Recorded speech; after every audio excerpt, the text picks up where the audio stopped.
before I swift us away to the Metaverse terminal, I think we need to take a look at our new Metaverse minute graphic. So let's see what our control room has been working on.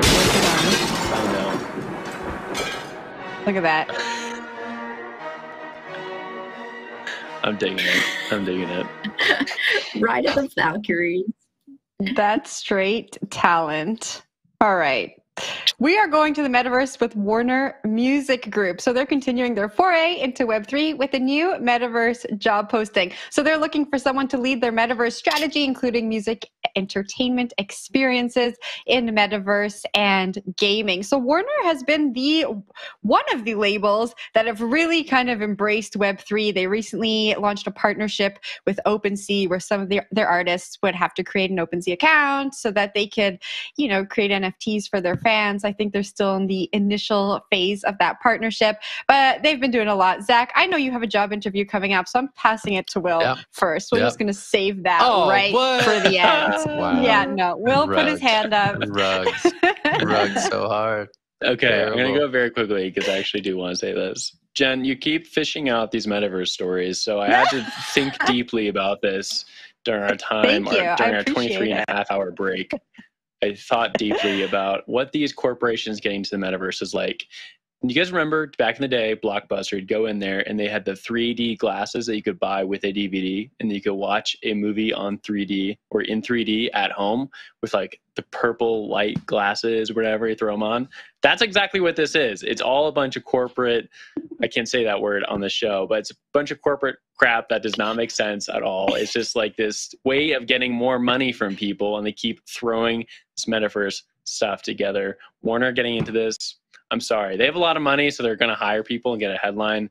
That's how I view it. Okay, Zach, give it to you. Well, I feel like you have a personal vendetta against me today.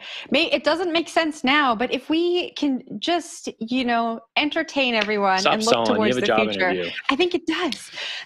All right, here we go. Job interview time, Jen. All right, this was posted yesterday, and you are going up against 175 applicants via LinkedIn. Oh, no. If you were in charge of this division at Warner Music, how would you do it? How do you bring Warner Music Group to the Metaverse in the most interesting way possible?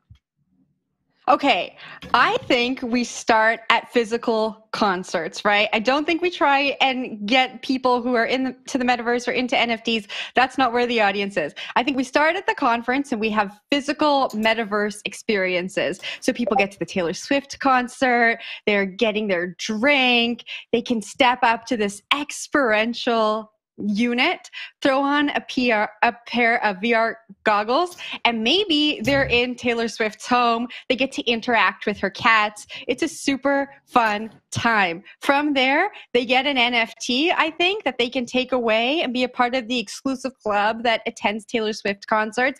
And we hold their hands into the different milestones of fully adopting the Metaverse. And it also gives us time to build out those experiences. How's that?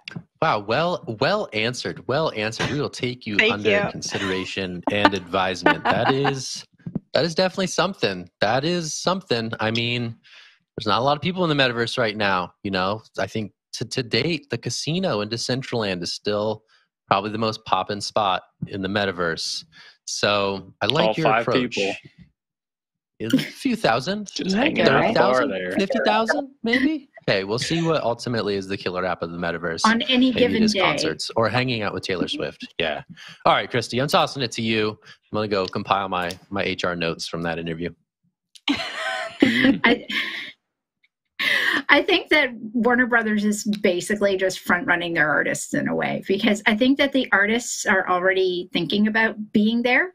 I think that they're looking for ways. I mean, they're already individually going out and minting their own NFTs, and they're already out there sort of releasing stuff into the Metaverse on their own. There have been artists who've been doing this or been interested in it. And I think that Warner Brothers is just going where the artists are expected to be at some point anyway.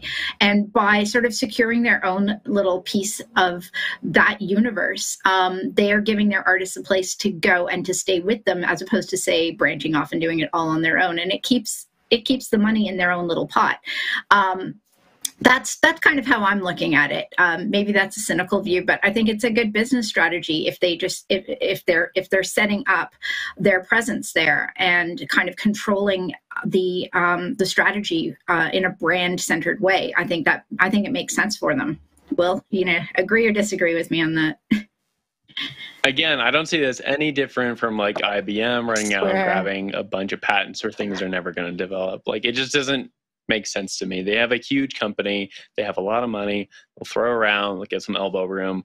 I don't see anything actually happening with this. The stuff that's actually being built in the metaverse is from the ground up. People who are interested as artists, people who are interested in it as gaming technology, even some degenerate gamblers out there, they like the metaverse. I don't see Warner going out and building Decentraland or building a radio network in the metaverse. I don't see that happening. So yes, Jen, I'm bearish on anything corporate metaverse. I'm not a fan of it.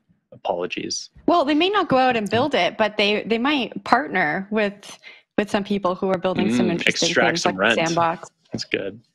There you go. That's Top 40 radio station in the metaverse. Let's do this thing. Yeah. Let's build, fam.